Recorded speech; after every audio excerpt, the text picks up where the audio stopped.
quand on voit un avion rempli ou un métro rempli, ou même des lieux de culte où il va y avoir des gens et que nous, on nous interdit d'ouvrir, on ne comprend pas. On ne comprend pas parce qu'on ne nous explique pas. On nous explique mal les choses. Et quand c'est comme ça, eh ben, on réagit très mal parce qu'on est frustré, parce qu'on est malheureux et qu'on a l'impression de ne pas compter dans cette société, ce qui est évidemment faux. Donc je crois que la première chose, c'est qu'il nous explique exactement, d'abord, il s'excuse d'avoir dit essentiel et que ce mot, il le jette à la poubelle. Ça, c'est la première chose. La deuxième chose, c'est qu'ils expliquent exactement ce qu'ils ont voulu dire.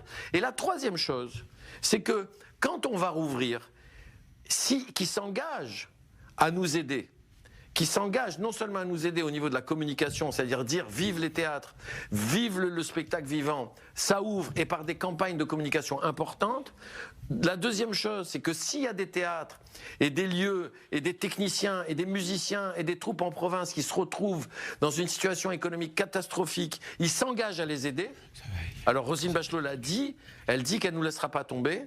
Et la troisième chose, ce que j'aimerais, c'est pour qu'ils montrent à tout le monde qu'il faut aller au théâtre, j'aimerais que tous les ministres, tous les députés, le jour où les théâtres rouvrent, eh bien ils viennent. Bon, évidemment, ils viennent me voir moi, voilà. Mais ils vont voir aussi les autres, évidemment. C'est-à-dire qu'ils viennent, qu'ils montrent, qu'ils soient militants de la culture, qu'ils soient militants des théâtres, qu'ils ouvrent les théâtres et que les ministres se déplacent en disant « moi je vais au théâtre ». Parce que ça sera un signe très fort et ça sera un signe aussi de tendresse vis-à-vis des artistes. Parce que au-delà de tout, c'est une question d'amour aussi là-dedans.